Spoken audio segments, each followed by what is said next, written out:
आदमी को पहले से ही रेडी रहना पड़ेगा आज के टाइम पर खुद को स्वस्थ रखने के लिए। तो जितनी भी चीजें हैं कि जितना ज्यादा हो सके नेचुरल चीजें यूज करे आदमी। नेचुरल चीजें यूज करनी है, जो भगवान ने बनाई है वो यूज करना है, जो इंसान ने बनाया है वो यूज नहीं करना।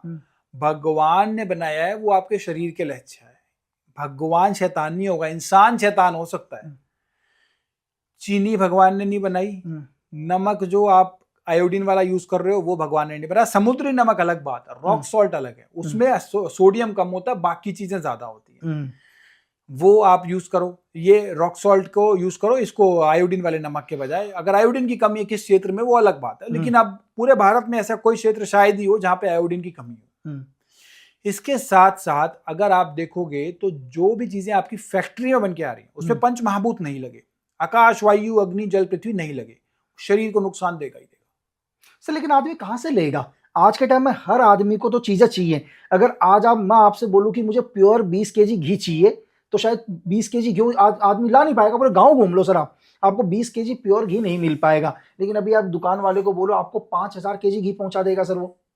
आपने बिल्कुल ठीक कहा यहाँ पे भी कि यहाँ पे प्रॉब्लम क्या है, एक तो एडल्टरेशन बहुत है कि नकली चीजें तो भरमार में मिल रही हैं, दुकानों पे बिक रही हैं, असली चीज जो है वो मिलना बड़ा मुश्किल है। घी की बात आप कह रहे हो कि घी जो है वो असली मिल ही नहीं रहा, अवेलेबल ही नहीं है, तो अब उसके लिए क्या कर सकते हैं? कुछ चीजें तो हमारे कंट्रोल में है। हमारी सॉइल पॉल्यूटेड है, हमारी एयर पॉल्यूटेड है, उसके अंदर हम कुछ नहीं कर सकते। जो हमारे हाथ में नहीं है उसके बारे में सोचना हमें छोड़ देना चाहिए। हमारे हाथ में क्या है उस पर बात करके उसको अवॉइड तो कर लो कम से कम।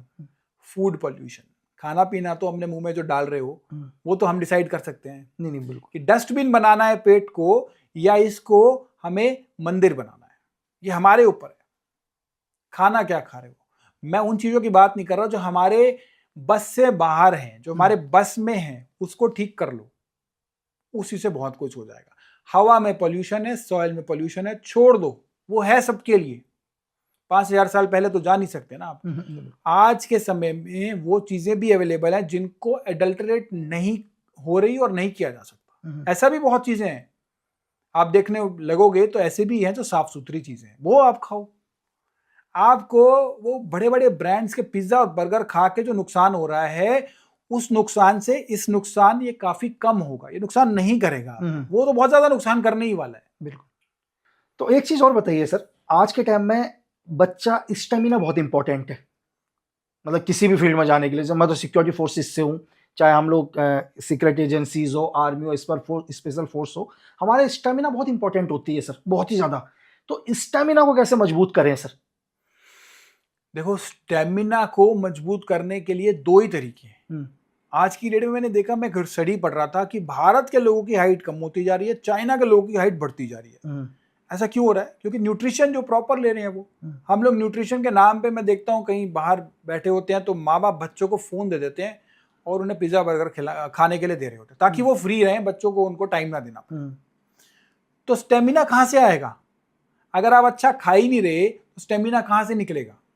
इसी प्रकार से अगर आप, पहले क्या था कि लोग आपको देखते हो कि पार्क में बच्चे खेलते हुए दिख जाते थे, आज की डेट में है ही नहीं, दिख ही नहीं रहे।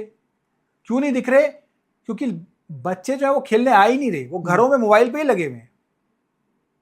तो हमें ये समझना पड़ेगा कि हमने आउटडोर एक्टिविटीज बंद करती गई, स्टेमिना जो है वो हमारा रिड्यूस होता ही जाएगा। हमें ये समझना है कि हमें सूर्य नमस्कार जो है वो डेली करना चाहिए। सूर्य नमस्कार जो है कंप्लीट एक्सरसाइज है हमारी बॉडी की, पूरी एक्सरसाइज है, स्टेमिना के लिए बेस्ट है। रोज अगर आपने 10 सूर्य नमस्कार कर लिए तो आपको और कुछ करने की जरूरत ही नहीं है। जिम का भी ये काम करेगा, उसके साथ साथ ये आपके इंटरनल ऑर्गन्स को मजबूत करेगा। अब योगा और जिम में यही फर्क है, जिम मसल्स के लिए तो बहुत अच्छा है, बिल्कुल, आपकी एक्सरसाइज भी होती है, मेटाबॉलिज्म भी बढ़ता है, लेकिन योग जिसको हम बिगड़ी हुई फॉर्म में योगा कह रहे हैं, योग में आपको मसल्स भी बन रही हैं, आपकी बॉडी के लिए मेटाबॉलिज्म भी बढ़ रहा है, लेकिन इसमें ऑर्गन्स भी मजबूत हो रहे हैं। स्टेमिना बढ़ाना है, योग आप डेफिनेटली शुरू कीजिए, जिम जाना शुरू कीजिए, एक्सरसाइज करना शुरू कीजिए, स्टेमिना बढ़ना शुरू हो जाएगा। दूसरा, न्यूट्रिशन। एक्सरसाइज से ज्यादा इंपॉर्टेंट है आपकी किचन, वहां से बनता है स्टेमिना। खाना क्या खा रहे हो वो सबसे जरूरी है, और खाना खा कितना रहे हो उससे ज्यादा जरूरी है खाना पचा कितना रहे हो। खाना खाया आपने 400 ग्राम, पचाया आपने 40 ग्राम, ये खराब स्थिति है। आपने खाना खाया 100 ग्राम और पचाया 100 ग्राम, बहुत बढ़िया स्थिति है। खाना मतलब पचने वाला खा रहे हो आप, तो आपकी बॉडी हेल्दी है। और एक चीज़ और है सर, देखो हर आदमी अपने घरों के अंदर भी ऐसा छोटा छोटा क्या कर सकता है आदमी कि अपने घरों में, यार आजकल लोगों के पास ज़्यादा स्पेस नहीं है सर, चलो गांव घरों के अंदर तो बहुत स्पेस है, लोगों के पास खेत हैं, लेकिन मेट्रो शहरों में बहुत सारे लोग हैं जो आजकल ये चीज़ देखते हैं, जो 100% आजकल क्या कर रहे हैं, आयुर्वेदा पर आ रहे हैं सर, वो ज़्यादा आ रहे हैं, लेकिन अपने छोटे से स्पेस में वो कुछ चीज़ें ऐसे अपने घर में उगा सकते हैं, चीज़ें कर सकते हैं जिससे उनकी डेली रूटीन पर हेल्प करे सर। मैं सिर्फ एक ही चीज बताता हूँ और सभी के लिए पॉसिबल है ये कर पाना, अपने घर में एक गिलोय लगाएं। गिलोय जो है ना, ये सभी औषधियों में सबसे बड़ा माना गया है। क्यों माना गया है? भगवान धन्वंतरी जब समुद्र मंथन के बाद तो आए थे, तो उनके एक हाथ में गिलोय जड़ी बूटी थी। गिलोय में इतनी ताकत है, इतनी क्षमता है, वो सबसे बढ़िया इम्यूनिटी को बढ़ाने के लिए माना गया। छोटी मोटी बीमारियां, खांसी, जुकाम, बुखार, ताजा गिलोय आपने ली और उसको पी ली, आपको होंगी ही नहीं बीमारियां।